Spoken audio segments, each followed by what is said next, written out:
For listeners who are blind, have low vision, or have another print disability which makes reading, holding a book, or turning a page difficult or impossible. The content is copyrighted by the respective publishers. For more information, please visit us on the web at nfradioreading.org.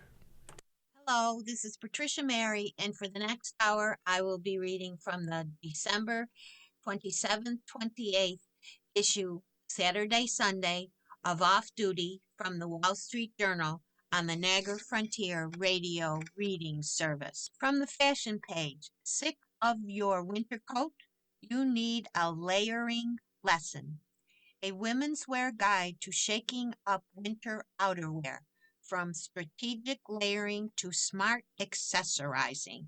And this is by Freya Dorhan.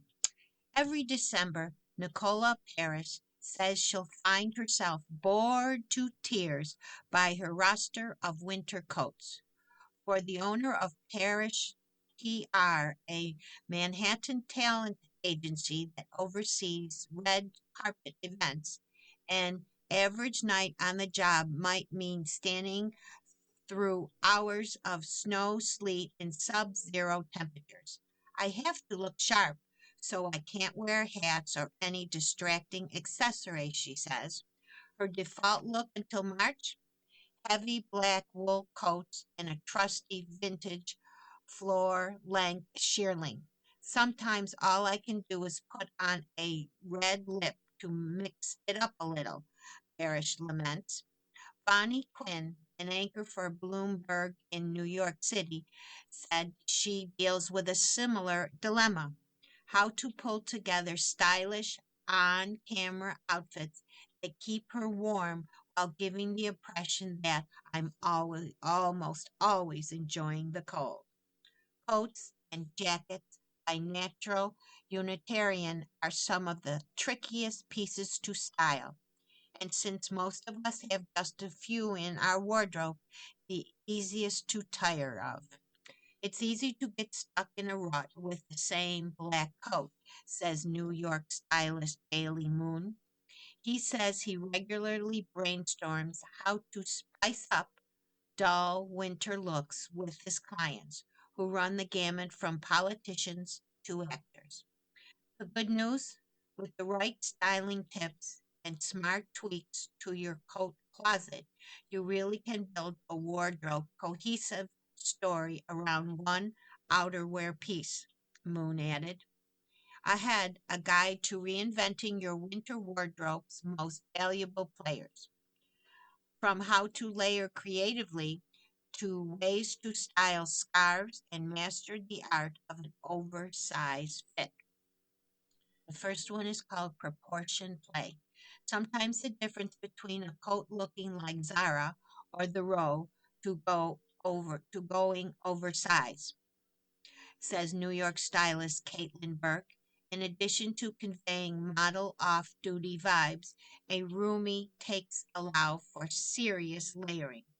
Burke makes the most of an oversized topper by adding an unexpected springtime coat underneath, like a multicolor silk opera number by Etro that's just visible beneath an ankle length navy wool.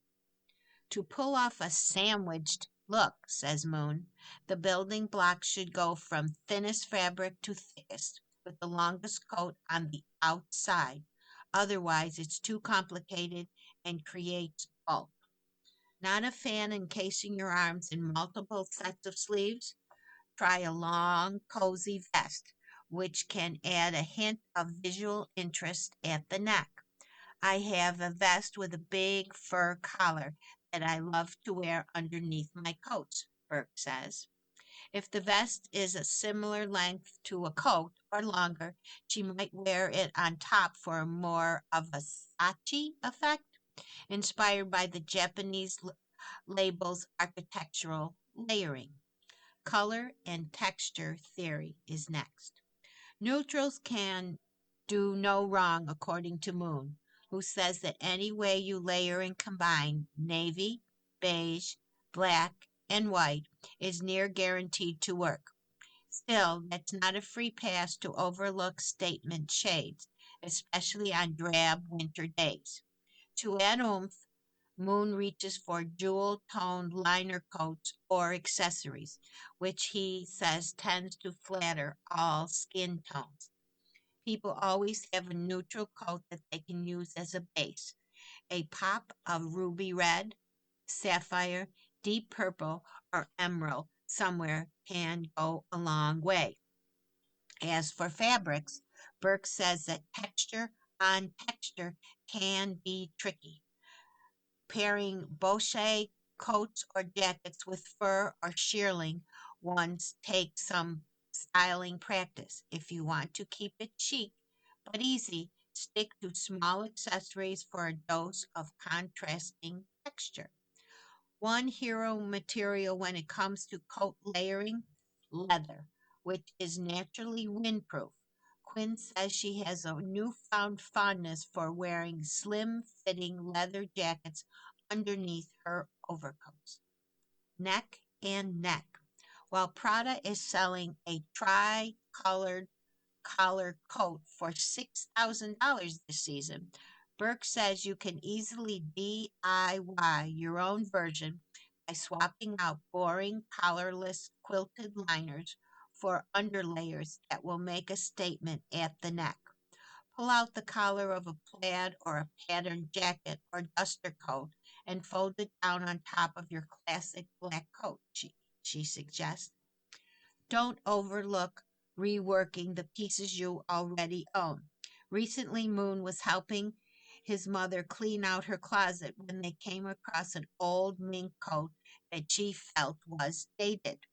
They ended up taking the family heirloom to a local furrier who cropped the piece into a waist length jacket for Mom, while Moon made out with a new fur collar and stole that he has been using to juice up his outerwear. If you're going to go for novelty, Burke warned, don't tie your scarf like a finance bro. Instead, wear it with both ends draped down your back or secure it with an eye catching brooch or bangle. Instead of a traditional chunky scarf, Burke will drape an ethereal beaded chiffon caplet or Art Deco style embellished shawl over her outerwear. Finishing touches. Opt for leather or suede gloves in the same color family as your topcoat for bonus chic factor, says Moon. Belts are one way that Parrish, the publicist, gets around the no flashy accessory rule when on the job. As Moon noted, cinching at the waist instantly elevates anything. So does metal hardware, he added. Use a leather, suede, or rope belt you already have in your wardrobe. You can even tuck your scarf into the belt or use it as a place to secure your gloves. Quinn's advice: have your tailor reinforce a coat's existing belt loops, and you'll never lose a belt again. Here's an article on health: the hidden risk of America's most popular prescription painkiller. Gabapentin has soared in popularity as an alternative to opioids, but patients are finding it can cause harm.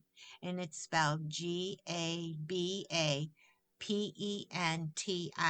and this is by Betsy McRae. John Avery was just back from a guy's golfing weekend and doing deadlifts at the gym in 2023 when he felt a pop in his lower back. A disc had slipped and was pressing on a nerve. After months of rest, physical activity, physical therapy, and steroids, he was prescribed a drug called gabapentin by a pain management specialist who told Avery that it could help calm his nerve pain and that it was non addictive. Avery recalled. He took the medicine for a few days, then had surgery and took it again for a little more than 3 weeks. The 33-year-old former high school physical education teacher in Newark, Illinois, said he experienced a severe, protracted withdrawal when he stopped, which led to neurological symptoms now that he made his original back problem seem like a paper cut by comparison. His symptoms included shaking and a burning sensation throughout his body, muscle spasms, and a racing pulse. He can't sleep for more than half an hour at a time and has lost so much weight that his wife said his calves are the size of her arms. The change in his life, he said, is beyond dramatic. Approved by the Food and Drug Administration decades ago for seizures and nerve pain from shingles, gabapentin is now the seventh most widely prescribed drug in the U.S., according to the Institute for Human Data Science. About 15.5 million people are prescribed gabapentin in 2024, according to an analysis by the Center for Disease Control and Prevention Research. I thought it was harmless, says John. Studies show that most of the prescriptions are written to treat conditions that it wasn't approved for, a practice that is legal and common, but means that the FDA hasn't vetted its risks and benefits for all those purposes. Some doctors say gabapentin can be helpful for certain types of neuropathic pain, a condition resulting from nerve damage. But doctors also give it to patients with other types of chronic pain, anxiety, migraines, insomnia, distorted sense of smell, and hot flashes in menopause. Veterinarians dispense it to calm or treat pain in cats and dogs. A growing body of research shows that it isn't as safe or effective as doctors have long thought. Gabapentin has been associated in studies with greater risks of dementia, suicidal behavior, severe breathing problems for people who have lung disease and edema, in addition to well known side effects like dizziness. A study published this year found giving gabapentin to surgery patients didn't reduce complications or get them out of the hospital any faster, and more of them reported pain 4 months after surgery. Doctors for years have touted gabapentin as a way to use fewer opioids. With the medical establishment has mostly maintained that gabapentin isn't habit-forming, some patients have reported debilitating adverse effects when they try to taper off it. They say the withdrawal symptoms make it clear to them that they developed a dependence to the drug, taking, taking it as prescribed. Still, prescriptions have more than doubled over the past 15 years as doctors turn away from opioids for pain and benzodiazepines like Xanax for anxiety, drugs with more well known risks. People sometimes take opioids and gabapentin at the same time, either prescribed by a doctor or on their own. The CDC warns that the combination is potentially deadly. At least 5,000 people have died from gabapentin involved overdoses in each of the past 5 years, according to federal and state data. Gabapentin helps many people and most tolerate it well, said Kurt Evoy, a clinical associate professor of pharmacology and translational science at the University of Texas at Austin, who studies gabapentin's misuse. Still, he said, we shouldn't be thinking of gabapentin as the safe drug we can just try for anything to see if it helps. For Avery, neither the pain management specialist who prescribed him the medication nor a specialist he saw after surgery told him about adverse effects gabapentin might have or that he might need to taper off. Avery and his wife, Lauren, said the pain management specialist told him that gabapentin couldn't possibly be the cause of his symptoms. His primary care doctor thought he had anxiety. Several other doctors have since told him that gabapentin is likely the cause of his condition, including a neuropsychologist who diagnosed him with severe dysautoimmunity or impairment of the autonomic nervous system.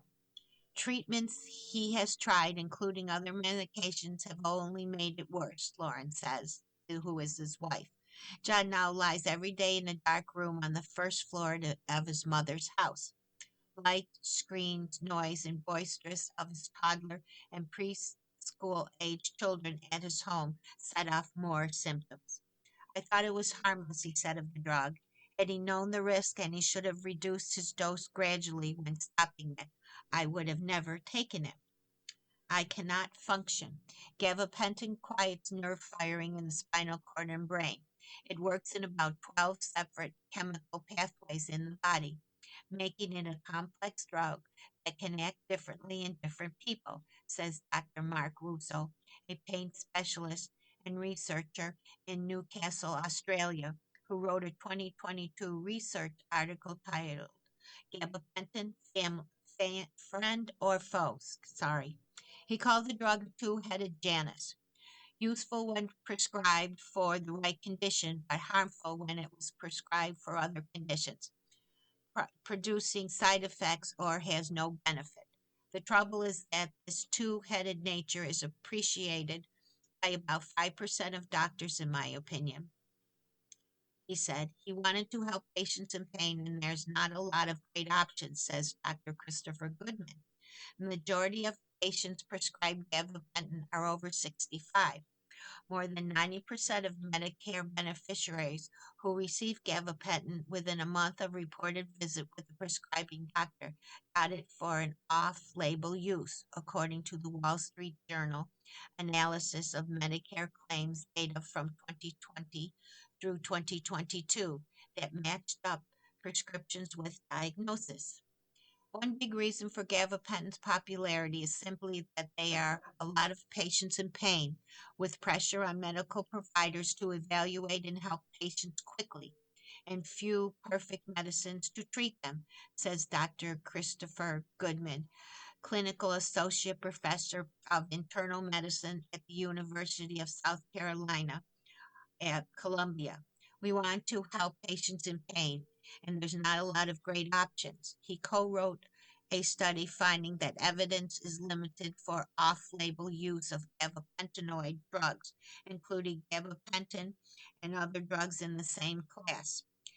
Reviews of studies in recent years have shown that only 1 in 7 patients treated with a moderate dose felt a major reduction in shingle-related nerve pain. Gabapentin is a top prescribed central nervous system drug, and among those, it's also one of the most reported in the FDA for adverse events.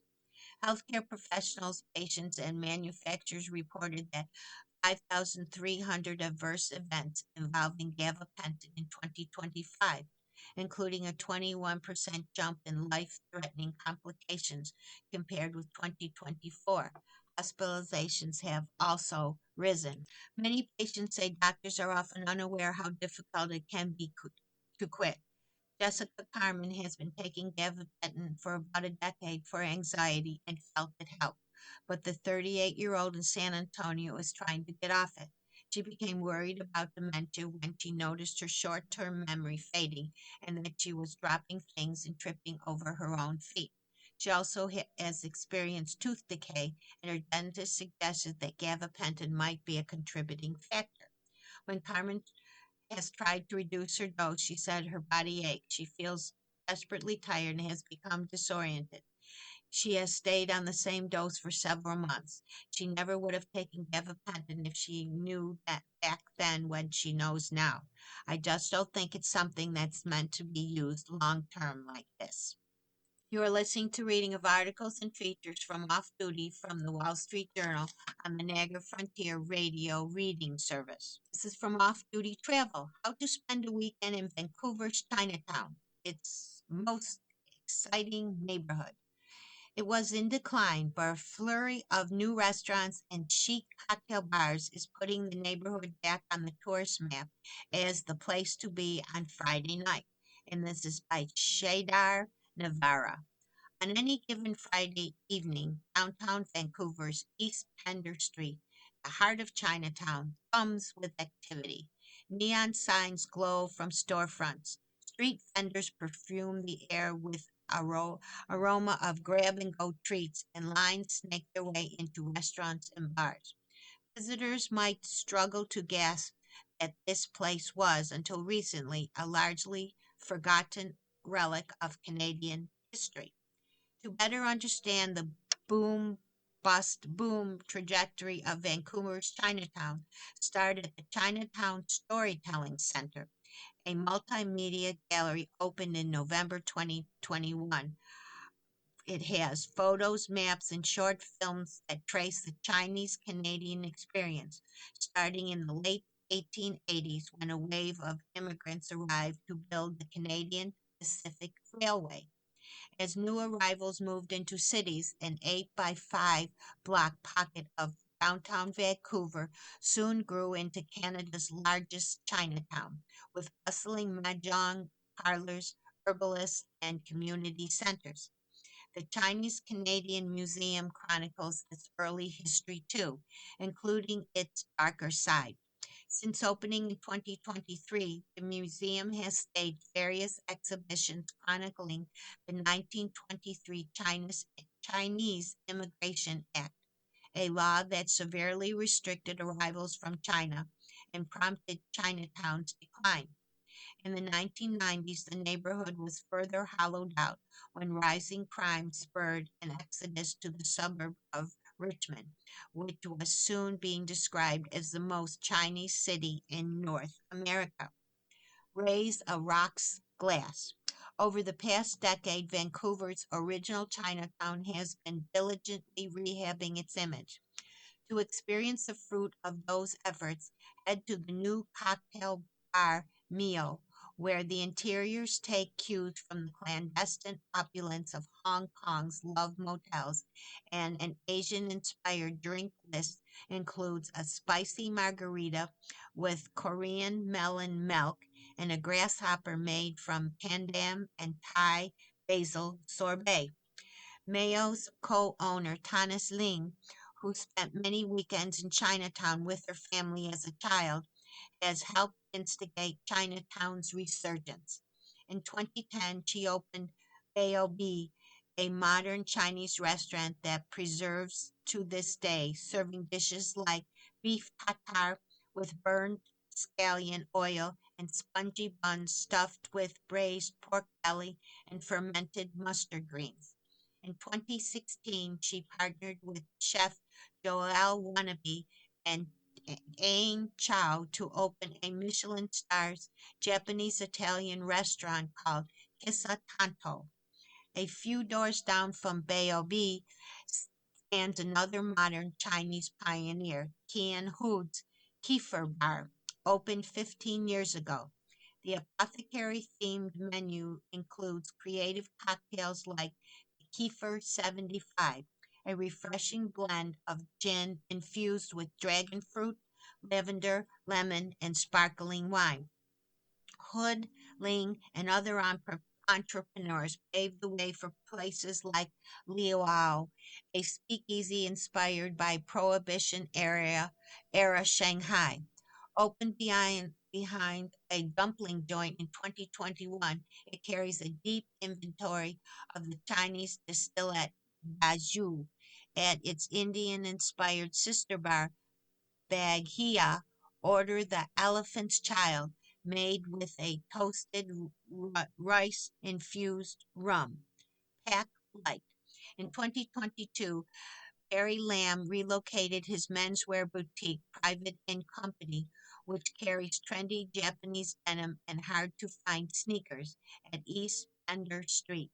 It might seem like an unusual addition to the neighborhood, but Lamb, who was born in Edmonton but has lived in Vancouver since 2003, says he believes the mix of the old school and the new and inspiring is key to modern day Chinatown. For the taste of the traditional, head to the family owned Treasure Green Tea Company, which first opened in 1981. For the past 20 years, second generation tea master Olivia Chung has run the business, including overseeing 2022 renovation. At a communal table, Chung hosts tea ceremonies and workshops around a stock of exclusive roasts you can buy, or grab a shaken iced tea, which Chung says she launched to teach younger people about the tea's versatility. come hungry. Even as Chinatown's energy has ebbed and flowed, food has been a steady siren song. Head to Kissa Tanto for a special occasion. An even older icon awakes at Phim Phan, a 40-year-old Vietnamese Cambodian restaurant where crowds eagerly wait their turn to try nearly raw marinated butter, beef, and lotus roots sauteed with chilies. But to try one of Vancouver's most beloved Chinese restaurants, make way for Chinatown BBQ, where the checkerboard floor and the hanging meat evoke a classic Cantonese chop shop. With all the eating and drinking has weighed you down, retire to your room at the Kiefer House, a well appointed 58-unit apartment style hotel that opened in October. It might be Chinatown's only hotel for now, but that's likely won't be the case for very long. Another article from the Off Duty Travel: How to Make Your Economy Class Seat a Little Less Miserable. With just a few gear upgrades and some canny strategies, you can make your experience not just tolerable, but maybe even a little luxurious. And this by Mary Holland. Long haul flights in economy class take a toll. To make your next flight less of a sufferfest, we tapped some frequent economy class flyers for tips on making the back of the plane more tolerable or even luxurious. A winning strategy starts with seat selection. Content creator Monet Henderson, who has logged more than 130 hours in economy this year, always books the aisle, especially for night flights. Having the freedom to get up and stretch whenever you want brings real peace of mind.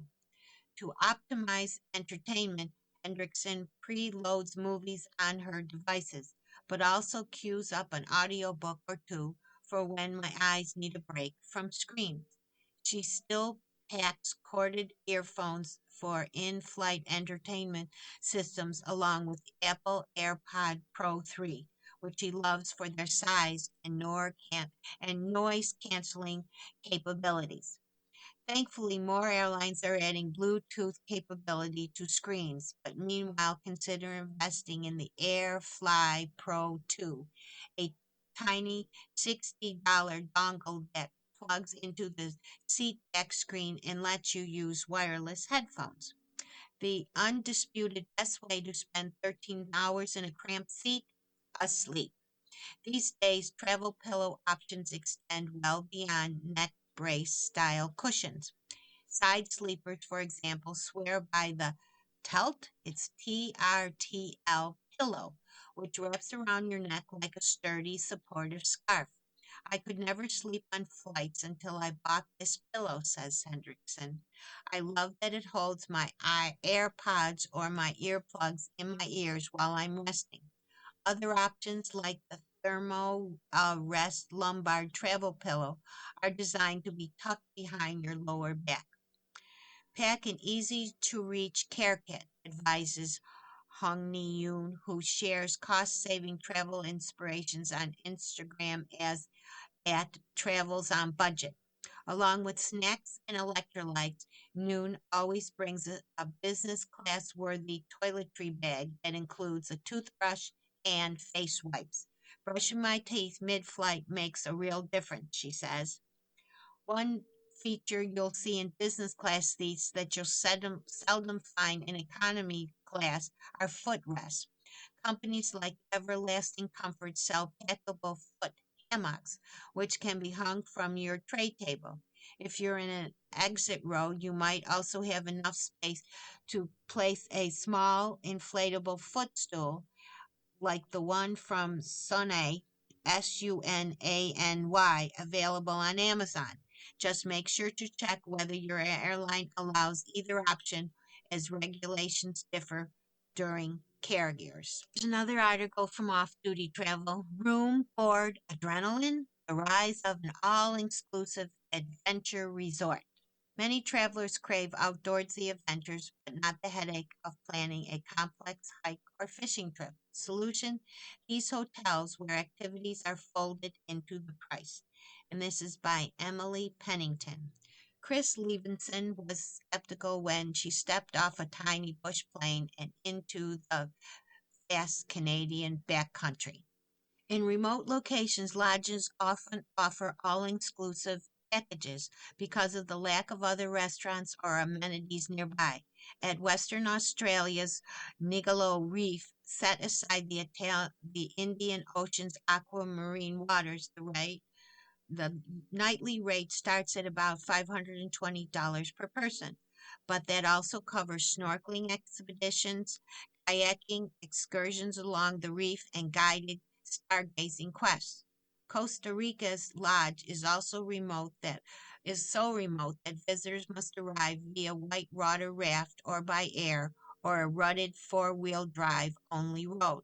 Once on the protective 840-acre property, though, travelers spend their day birdwatching, ziplining, and hiking through the forest. To get to Denali Backcountry Lodge in Alaska, guests take a helicopter. Long days under the midnight sun. The lodge closes outside of the summer months. Can be spent on a rugged off-trail treks and mountain biking. Among the many amenities, don't forget your bear spray. Here's an article from the design page. From useless attic to dreamy bedroom suite. When a family of four wanted to expand their historic Seattle home without changing its footprint, designer Lisa Stanton transformed the underutilized square footage over their heads. And this is by Kelsey Mulvey. Most attics are little more than respiratories for off-season decor and dust bunnies.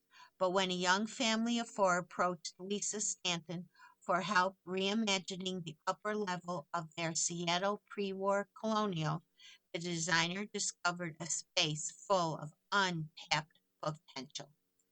Stanton's brief transformed the home's underused square footage into a stylish primary suite containing a bedroom, bathroom, and a reading nook without tacking on additions that would alter the historic property footprint.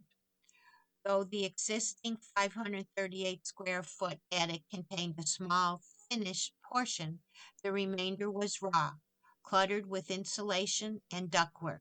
The layout needed to be completely redesigned, and worked out to accommodate everything, Stanton explained.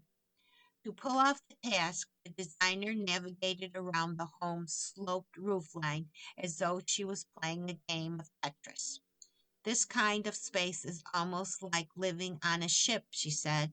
You need every inch to be accounted for, and every piece, you add, has to be elegant and do all the work it needs to do. To free up space for a king-size bed in the couple's bedroom, Stanton built stacks of integrated cabinet drawers and closets into the eaves, rather than lose square footage to bulky freestanding dressers. In the bathroom, she re- earmarked areas with more headroom for the toilet and shower, then added discreet storage under sinks and benches. Tucked beneath the window on the stairway landing, a cushioned reading nook was added to give the family of book lovers a place to hide away for a chapter or two. If the interior architecture isn't done really well, the decorating doesn't matter, Stanton said. You need both a space like this to be successful. Overhead, instead of shying away from the roof's angle, the designer accentuated the slope with exposed beams running along the bedroom ceiling. It was important that the beams looked like they could be the original old rafters, Stanton said. I didn't want something that was going to date itself in 15 years and get ripped out all over again. The result is a serene, tent-like space that has the air of a sanctuary. Given Seattle's notoriously dreary winters and the attic's dimness, finding ways to illuminate the room was top priority. One of the clients is from California, so she wanted to have light bouncing and brightness, especially in those darker months, Stanton explained. An overall drench of Sherwin-Williams creamy white creates an open and airy foundation. Adding four historically accurate interior transom windows also helps maximize the suite's limited sunshine. Finally, in corners starved for natural light, Stanton leaned on an array of pendant lights, sconces, and accent lamps. You need to have lights that warm up a space on a human level, she said of the eclectic figures used throughout. To prevent the all white rooms from veering one note, the design team also wove in layers of accent materials. We wanted things that felt timeless and of the house, Stanton explained. Wooden floors, marble touches, and linen upholstery fabrics evoked a heritage feel, and both the unlacquered brass hardware and finishes required a natural patina over time. It's all authentically old school, she said. Another original, an exposed brick chimney in the bathroom, which Stanton also painted white. We wanted to quiet the red brick down, she explained, adding that the details helped give the suite some true authenticity of age and a sense of character. Together, these moves work to create a space that feels considered, not like a hasty, half-baked reno. How did the owners respond to the makeover? I think they had a pinch me moment, Stanton said. Look, wow, we live here. You are listening to the reading and articles features from Off Duty from the Wall Street Journal on the Niagara Frontier Radio Reading Service. On Wine by Letty Teague. These wines in magnums offer king size value this New Year's. Typically, the wines available in magnums are either very expensive or very low quality. Our wine experts found five magnums that are both good and reasonably priced. A magnum is not just twice the size of a regular bottle of wine. It is also, as a friend put it recently, a supersized expression of joy. There's one hitch. Magnums tend to be very expensive. Great Burgundy and Bordeaux, or cheap grocery store bottles. Wine that are both good and reasonable priced are not often available in the 1.5-liter Magnum size, so I felt particularly fortunate to find the following five. Here's a Prosecco Superiore, and it's $20. This was the cheapest of all the Magnums I purchased, and the wine that inspired my friend's joyful words. I found this brisk, light body, and dried Prosecco at my local Costco, amid a selection of much pricier bottles of California Cabernet and Bordeaux. For a mere $20, it was a no-brainer to bring to a casual dinner with friends, where this pleasingly easy drinking sparkler proved to be a big hit. The next one is a 2023 Riesling, and it went for $60. A tall, slender Riesling Magnum is the giraffe of the wine world, striking and exotic. The lightly sweet wine inside this one from the Nehe region of Germany isn't so much dramatic as it is delicious. Stragel, who is part of the Profalo management team for this Riesling importer, call it Nani lemonade, and I knew exactly what she meant. It's like a soft summer breeze in the dead of winter, with a happily low alcohol content of 9%. The elegant bottle also has a screw cap, which means that any leftover wine will last even longer. The next one is a Chablis. It goes for $70. I've been a fan of the wines from Canada's wine professional turned Chablis producer Patrick Hughes for well over a decade.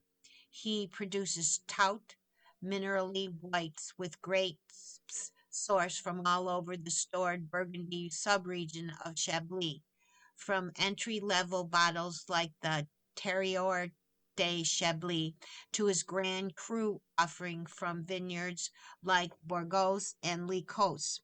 His wines, all made from hand harvested fruit, a rarity in Chablis, tend to show up more often in restaurants than retail stores. But the Territorial de Chablis bottling, one of the several village level offerings made it in larger quantities, is much more findable.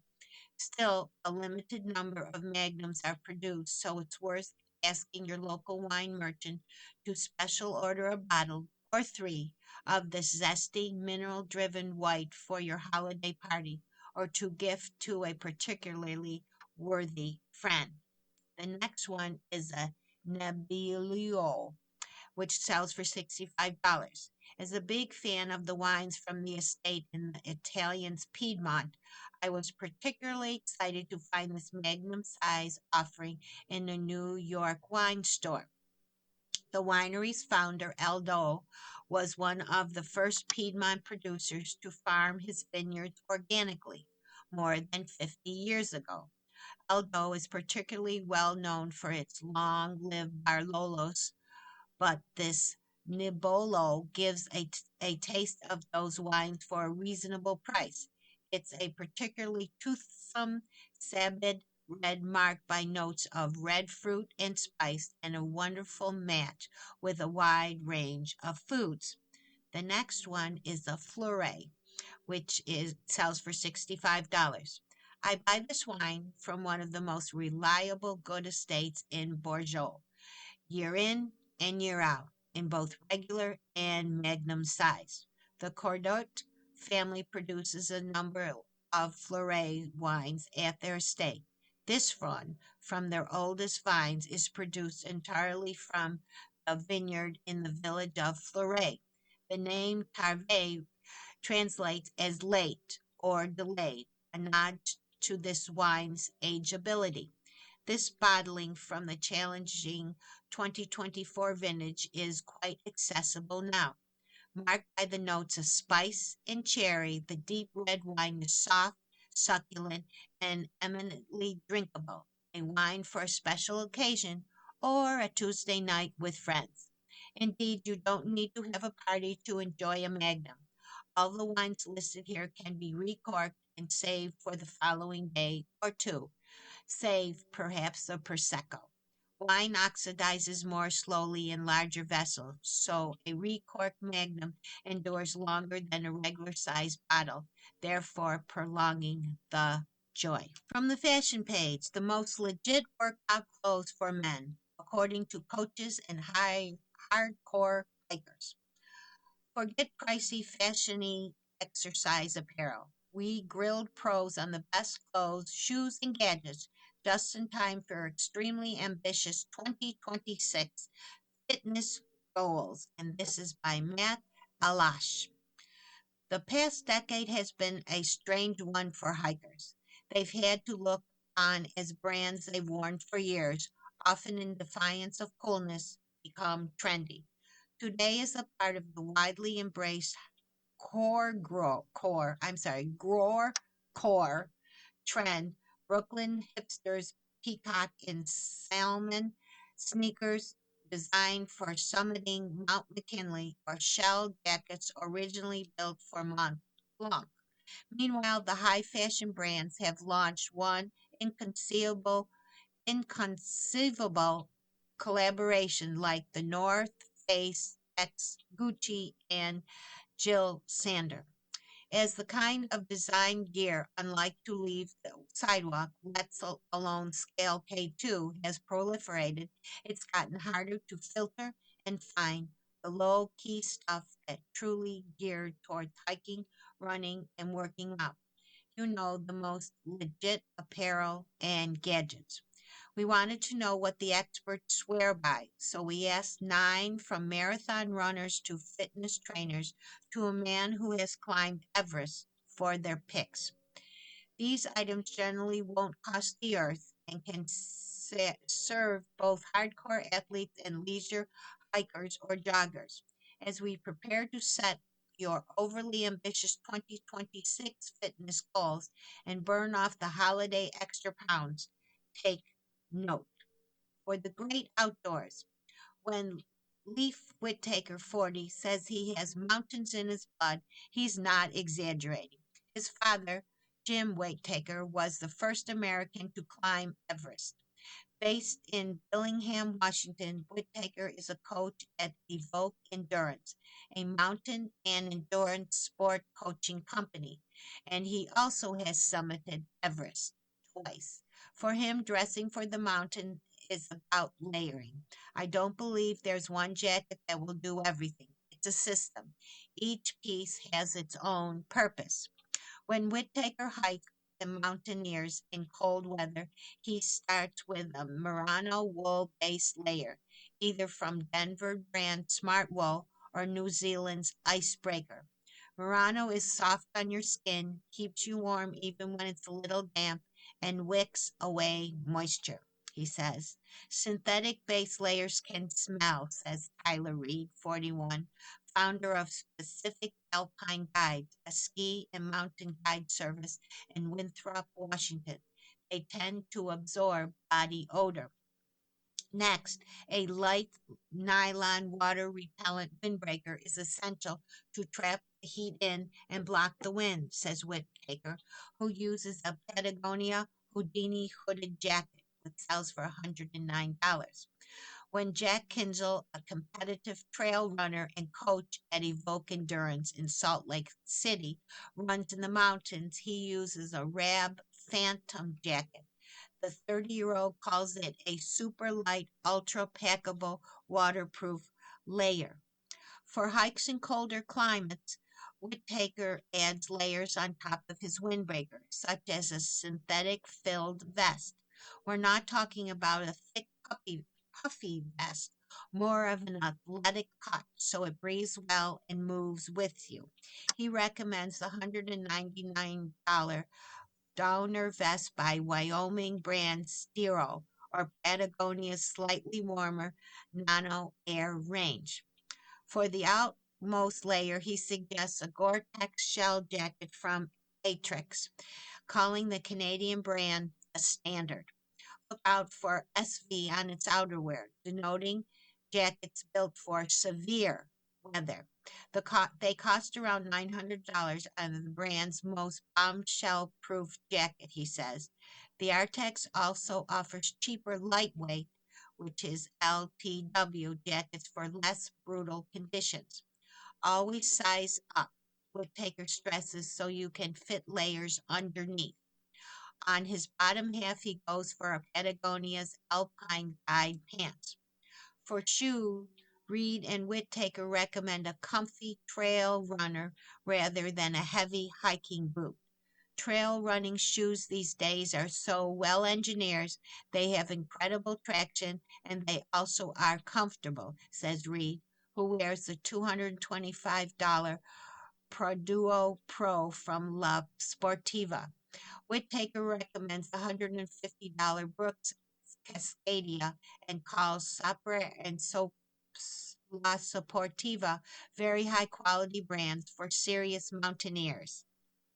For your best runs, runners have been waiting since the 70s to be cool, and it's happening now, says David, 45, the Houston based Vice President of Precision Run and Innovation at Equinox. I've never seen as much cool products as I have in the past 24 months, he added, praising Bandit Running and the 247 collection from the UK's Represent, both designed specifically for runners. Alan Rosen, 31, who owns a fitness coaching business in New York and has run many marathons, noted that as more men get into running, they want to differentiate themselves with their attire.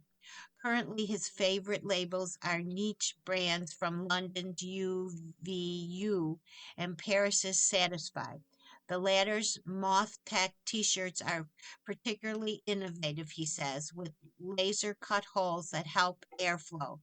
Another design he flagged, Bandit's Ara geared mock neck long sleeve, which comes with reusable hand warmers that slip into discreet hand pockets. Sean Fortune, a New York based run coach and a founder of Central Park Coaching, said that technical fibers running t shirts are out. They feel plasticky on your skin and retain odor. On shorter runs, he prefers a soft cotton tee. He also likes Hoka's $45 Glide Tech t-shirt, a blend of organic cotton and recycled polyester, which looks and wears like a cotton tee but has wicking properties. Want to fit in with the elite runners? Avoid shorts over long tights, says Fortune. In the hardcore running world, the aesthetic is kind of frowned upon, he says, calling it recreational runner giveaway. He says a serious runner would just wear half tights, compression shorts that bend above the knee, with nothing over them. Half tights prevent chafing, and there's evidence that they increase blood flow and help speed up recovery. Not quite ready for that bold look? Add running shorts on top. John Henwood, 53, an Olympic runner from New Zealand, turned New York running coach, suggests investing in a decent long sleeve top. He likes the light, breathable $200 Franklin fleece by Tracksmith. In cold months, he puts on Tracksmith Harrier gloves, while Rosen praises the lightweight $45 Road Toy by Artex and running sunglasses from Research Studio. All our experts singled out Garmin as their preferred GPS wearable for tracking runs. It accurately records most any activity. It's dual satellite, so it locks your location quickly and accuracy is good, says Fortune, who uses a Forerunner 955. Garments aren't necessarily cheap. The Forerunner series goes up to $750, but Fortune calls them an absolute necessary investment. While running, what's on your feet matters. For everyday trots, Enwood laces up New Balance Fuel Cell sneakers, a good, solid, stable shoe with the right amount of cushioning. Underneath, he opts for comfy running socks from North Carolina's brand Belgiga. For runners with wider foot or heavier stride, Henwood recommends Hokas, which tend to have a wider fit and more cushioning. Fortune frequently wears Puma's Mad Max Nitro sneakers, a very well cushioned design for lighter everyday runs. Kenwood races in Nike's Vaporflies, sometimes called super shoes, because of their carbon fiber plate in the sole. This makes them a more responsive ride. Essentially, they feel springy rather than soft and sluggish. However, cautions most runners against splurging on super shoes. They feel incredible when you run, but they're super expensive and they don't last very long. The pros were reluctant to suggest one shoe for everyone because, as Fortune put it, everyone's foot has its own shape and they've got their own gait and mechanics. Henwood advises do not just buy the prettiest shoe. Go to a running store, have a professional put you on a treadmill to see how your foot lands, and get advice based on that. For weight days, you need the right footwear for strength work in a gym too.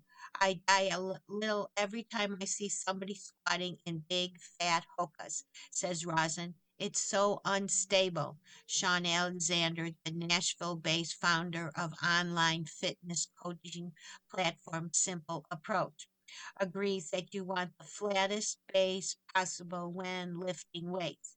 If you have substantial heel support, the 30-year-old explained, you'll be squatting looking like Bambi with your knees buckling in and ankles rolling every which way.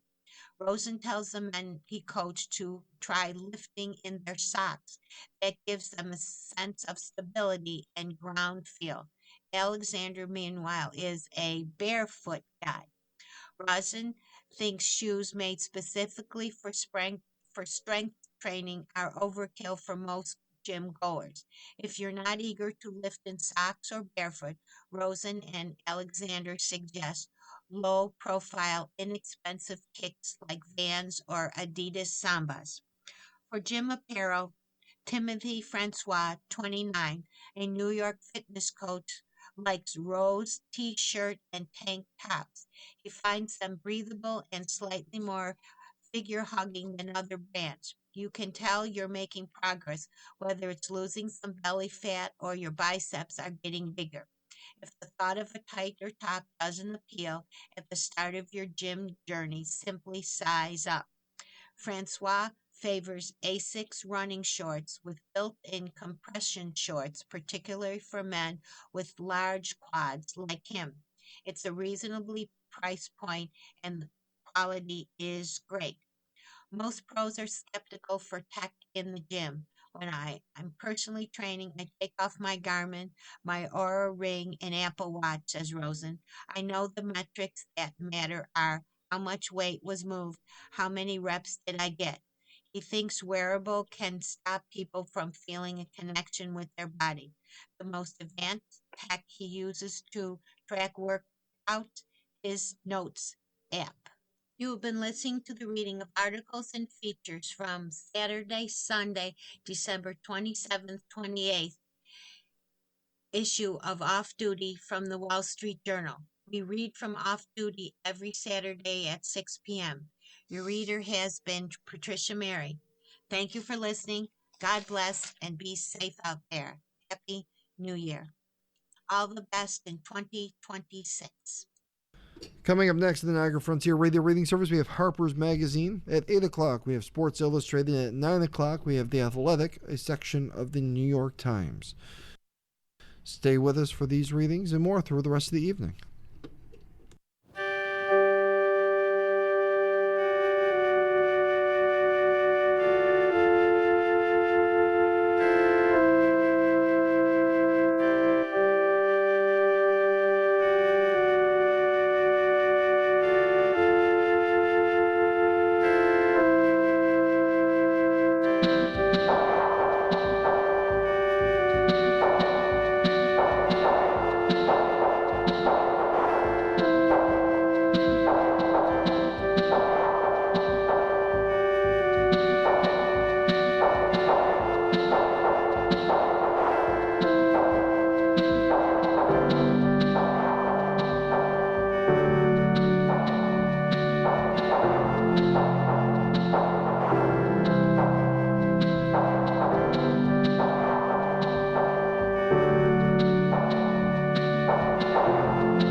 Are you facing challenges with vision loss and need help with your smartphone, sending emails, navigating the internet, and staying connected with your family? VIA, Visually Impaired Advancement, is offering free classes for seniors weekly at multiple locations with free assistance for your smartphone, email, and internet skills. There's a new session every week and it's rotating. The following program is intended for listeners who are blind, have low vision, or